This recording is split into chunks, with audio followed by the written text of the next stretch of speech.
Lalu Abraham berangkat dari situ ke tanah Negeb, dan ia menetap antara Kades dan Shur. Ia tinggal di Gerar sebagai orang asing.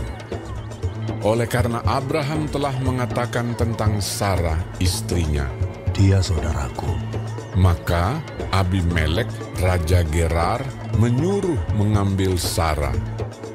Tetapi pada waktu malam, Allah datang kepada Abimelek dalam suatu mimpi serta berfirman kepadanya, "Engkau harus mati oleh karena perempuan yang telah kau ambil itu, sebab ia sudah bersuami."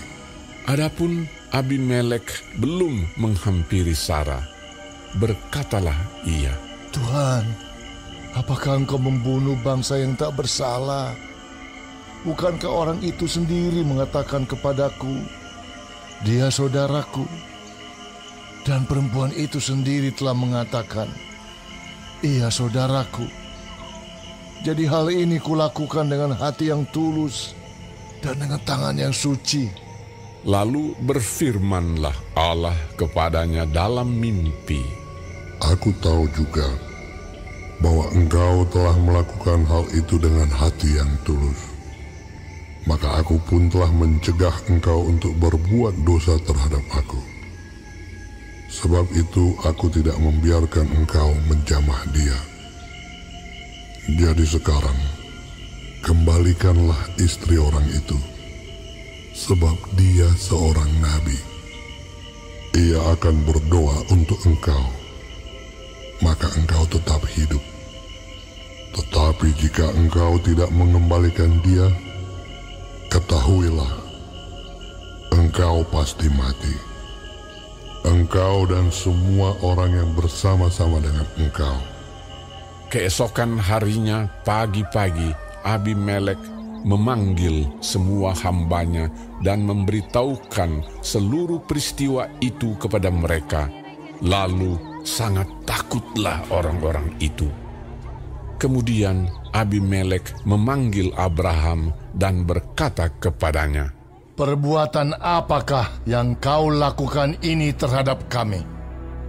Dan kesalahan apakah yang kulakukan terhadap engkau, sehingga engkau mendatangkan dosa besar atas diriku dan kerajaanku? Engkau telah berbuat hal-hal yang tidak patut kepadaku." Lagi kata Abimelek kepada Abraham, "Apakah maksudmu? Maka engkau melakukan hal ini." Lalu Abraham berkata, "Aku berpikir, takut akan Allah tidak ada di tempat ini. Tentulah aku akan dibunuh karena istriku. Lagi pula ia benar-benar saudaraku. Anak ayahku hanya bukan anak ibuku, tetapi kemudian ia menjadi istriku.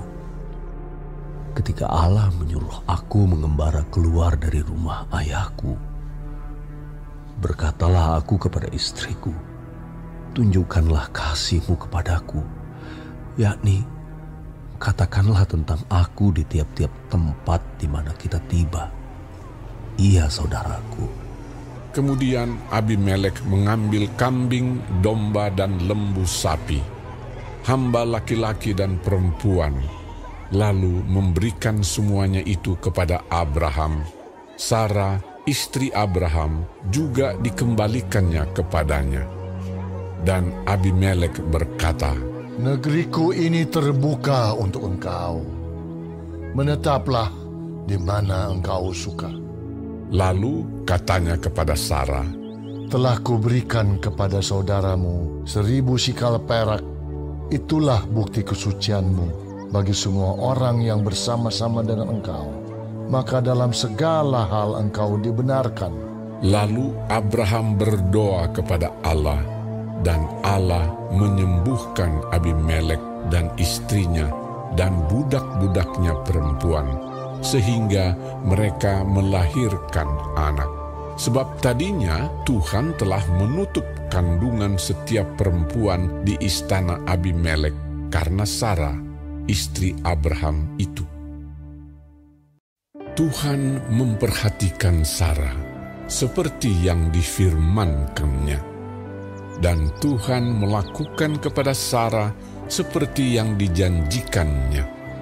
Maka mengandunglah Sarah, lalu ia melahirkan seorang anak laki-laki bagi Abraham dalam masa tuanya, pada waktu yang telah ditetapkan sesuai dengan firman Allah kepadanya. Abraham menamai anaknya yang baru lahir itu Ishak, yang dilahirkan Sarah baginya. Kemudian Abraham menyunat Ishak, anaknya itu, ketika berumur 8 hari, seperti yang diperintahkan Allah kepadanya. Adapun Abraham berumur 100 tahun ketika Ishak anaknya lahir baginya. Berkatalah Sarah, Allah telah membuat aku tertawa. Setiap orang yang mendengarnya akan tertawa karena aku. Lagi katanya, siapakah tadinya yang dapat mengatakan kepada Abraham, Sarah menyusui anak? Namun aku telah melahirkan seorang anak laki-laki baginya pada masa tuanya. Bertambah besarlah anak itu dan ia disapih. Lalu Abraham mengadakan perjamuan besar pada hari Ishak disapih itu. Pada waktu itu Sarah melihat bahwa anak yang dilahirkan Hagar, perempuan Mesir itu bagi Abraham, sedang main dengan Ishak anaknya sendiri. Berkatalah Sarah kepada Abraham, usirlah hamba perempuan itu beserta anaknya, sebab anak hamba ini tidak akan menjadi ahli waris bersama-sama dengan anakku Ishak. Hal ini sangat menyebalkan Abraham oleh karena anaknya itu. Tetapi Allah berfirman kepada Abraham, janganlah sebal hatimu karena hal anak dan budakmu itu. Dalam segala yang dikatakan Sarah kepadamu, haruslah engkau mendengarkannya. Sebab yang akan disebut keturunanmu ialah yang berasal dari Ishak. Tetapi keturunan dari hambamu itu juga akan kubuat menjadi suatu bangsa, karena ia pun anakmu. Keesokan harinya, pagi-pagi Abraham mengambil roti serta sekirbat air dan memberikannya kepada Hagar. Ia meletakkan itu beserta anaknya di atas bahu Hagar. Kemudian disuruhnyalah perempuan itu pergi. Maka pergilah Hagar dan mengembara di padang gurun Beersheba. Ketika air yang dikirbat itu habis, dibuangnyalah anak itu ke bawah semak-semak, dan ia duduk agak jauh, kira-kira sepemanah jauhnya, sebab katanya, tidak tahan aku melihat anak itu mati. Sedang ia duduk di situ, menangislah ia dengan suara nyaring. Allah mendengar suara anak itu. Lalu malaikat Allah berseru dari langit kepada Hagar, katanya kepadanya, apakah yang kau susahkan, Hagar?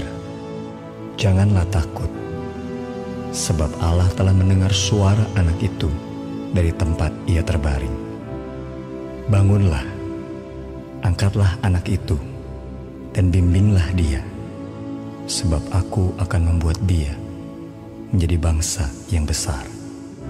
Lalu Allah membuka mata Hagar, sehingga ia melihat sebuah sumur. Ia pergi mengisi kirbatnya dengan air, kemudian diberinya anak itu minum. Allah menyertai anak itu, sehingga ia bertambah besar. Ia menetap di padang gurun dan menjadi seorang pemanah. Maka tinggallah ia di padang gurun Paran, dan ibunya mengambil seorang istri baginya dari tanah Mesir.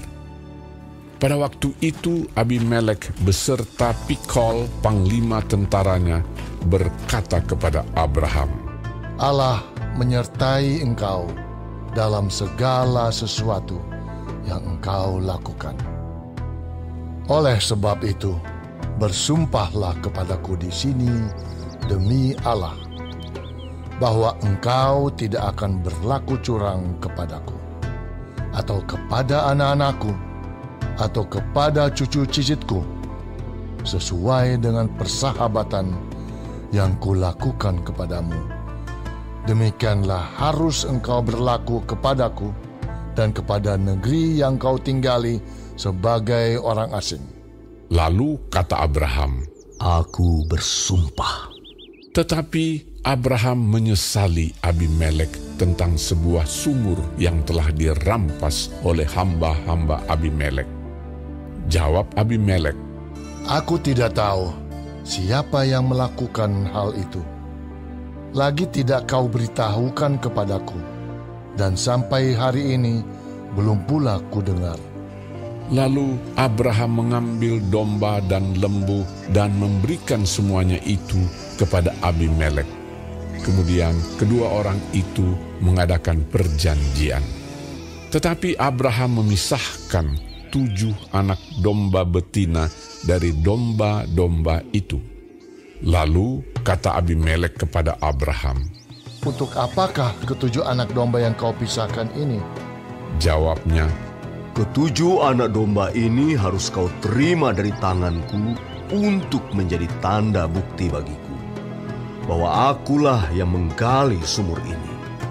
sebab itu orang menyebutkan tempat itu Beersheba, karena kedua orang itu telah bersumpah di sana. Setelah mereka mengadakan perjanjian di Beersheba, pulanglah Abimelek beserta Pikol, panglima tentaranya, ke negeri orang Filistin. Lalu Abraham menanam sebatang pohon tamariska di Beersheba dan memanggil di sana nama Tuhan Allah yang kekal. Dan masih lama Abraham tinggal sebagai orang asing di negeri orang Filistin. Setelah semuanya itu, Allah mencoba Abraham. Ia berfirman kepadanya, Abraham, lalu sahutnya, Ya Tuhan. firman-Nya, ambillah anakmu yang tunggal itu, yang engkau kasihi, yakni Ishak. Pergilah ke tanah Moria, dan persembahkanlah dia di sana, sebagai korban bakaran pada salah satu gunung yang akan kukatakan kepadamu. Keesokan harinya, pagi-pagi, bangunlah Abraham. Ia memasang pelana keledainya dan memanggil 2 orang bujangnya, beserta Ishak, anaknya. Ia membelah juga kayu untuk korban bakaran itu. Lalu berangkatlah ia dan pergi ke tempat yang dikatakan Allah kepadanya.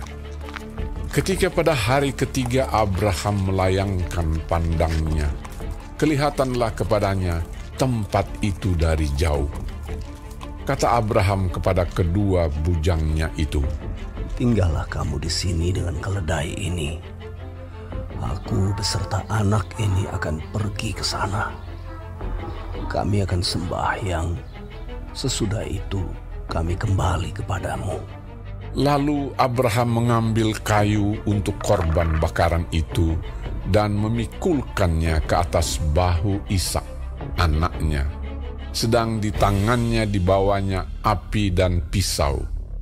Demikianlah keduanya berjalan bersama-sama.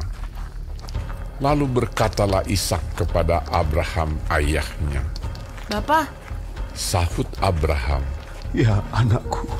Bertanyalah ia, di sini sudah ada api dan kayu. Tetapi, di manakah anak domba untuk korban bakaran itu? sahut Abraham.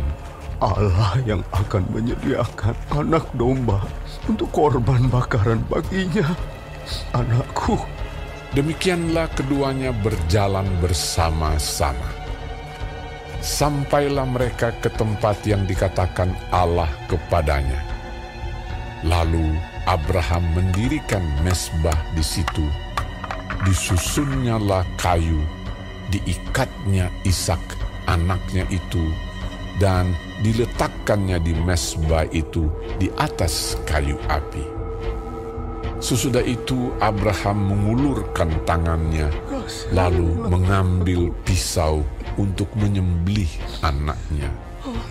Tetapi berserulah malaikat Tuhan dari langit kepadanya. Abraham, Abraham. Sahutnya. Ya Tuhan. Lalu ia berfirman, Jangan bunuh anak itu, dan jangan kau apa-apakan dia. Sebab telah ku ketahui sekarang bahwa engkau takut akan Allah, dan engkau tidak segan-segan untuk menyerahkan anakmu yang tunggal kepadaku. Lalu Abraham menoleh dan melihat seekor domba jantan di belakangnya, yang tanduknya tersangkut dalam belukar. Abraham mengambil domba itu, lalu mengorbankannya sebagai korban bakaran pengganti anaknya. Dan Abraham menamai tempat itu Tuhan menyediakan. Sebab itu sampai sekarang dikatakan orang, di atas gunung Tuhan akan disediakan. Untuk kedua kalinya berserulah malaikat Tuhan dari langit kepada Abraham. Katanya, Aku bersumpah demi diriku sendiri. Demikianlah firman Tuhan. Karena engkau telah berbuat demikian, dan engkau tidak segan-segan untuk menyerahkan anakmu yang tunggal kepadaku, maka aku akan memberkati engkau berlimpah-limpah, dan membuat keturunanmu sangat banyak, seperti bintang di langit, dan seperti pasir di tepi laut, dan keturunanmu itu akan menduduki kota-kota musuhnya. Oleh keturunanmu lah semua bangsa di bumi akan mendapat berkat, karena engkau mendengarkan firman-Ku. kemudian kembalilah Abraham kepada kedua bujangnya, dan mereka bersama-sama berangkat ke Beersheba, dan Abraham tinggal di Beersheba. Sesudah itu Abraham mendapat kabar, Juga Milka telah melahirkan anak-anak lelaki bagi Nahor, saudaramu. Us anak sulung, dan Bus adiknya, dan Kemuel ayah Aram. Juga Keset, Haso, Pildas, Yitlaf, dan Bituel. dan Betuel memperanakan Ribka. Kedelapan orang inilah dilahirkan Milka bagi Nahor, saudara Abraham itu. Dan gundik Nahor yang namanya Reuma melahirkan anak juga, yakni Tebah, Gaham, Tahash, dan Maaka. Sarah hidup 127 tahun lamanya. Itulah umur Sarah. Kemudian matilah Sarah di Kiryat Arba, yaitu Hebron, di tanah Kanaan. Lalu Abraham datang meratapi dan menangisinya. Sesudah itu Abraham bangkit dan meninggalkan istrinya yang mati itu, lalu berkata kepada Bani Het, Aku ini orang asing dan pendatang di antara kamu. Berikanlah kiranya kuburan milik kepadaku di tanah kamu ini, supaya kiranya aku dapat mengantarkan dan menguburkan istriku yang mati itu. Bani Het menjawab Abraham, Dengarlah kepada kami, Tuanku. Tuanku ini seorang raja agung di tengah-tengah kami. Jadi kuburkanlah istrimu yang mati itu dalam kuburan kami yang terpilih. Tidak akan ada seorang pun dari kami yang menolak menyediakan kuburannya bagimu untuk menguburkan istrimu yang mati itu. Kemudian bangunlah Abraham lalu sujud kepada Bani Het, penduduk negeri itu, serta berkata kepada mereka, Jika kamu setuju bahwa aku mengantarkan dan menguburkan istriku yang mati itu, maka dengarkanlah aku dan tolonglah mintakan dengan sangat kepada Efron bin Zohar supaya ia memberikan kepadaku gua Makpela miliknya itu yang terletak di ujung ladangnya. Baiklah itu diberikannya kepadaku dengan harga penuh untuk menjadi kuburan milikku di tengah-tengah kamu. Pada waktu itu Efron hadir di tengah-tengah Bani Het. Maka jawab Efron, orang Het itu, kepada Abraham dengan didengar oleh Bani Het, oleh semua orang yang datang di pintu gerbang kota. Tidak, tuanku, dengarkanlah aku. Ladang itu kuberikan kepadamu, dan gua yang di sana pun kuberikan kepadamu. Di depan mata orang-orang sebangsaku, kuberikan itu kepadamu. Kuburkanlah istrimu yang mati itu. Lalu sujudlah Abraham di depan penduduk negeri itu, serta berkata kepada Efron dengan didengar oleh mereka, Sesungguhnya jika engkau suka, dengarkanlah aku. Aku membayar harga ladang itu. Terimalah itu daripadaku, supaya aku dapat menguburkan istriku yang mati itu di sana. Jawab Efron kepada Abraham, Tuanku, dengarkanlah aku. Sebidang tanah dengan harga 400 shikal perak. Apa artinya itu bagi kita? Kuburkan sajalah istrimu yang mati itu.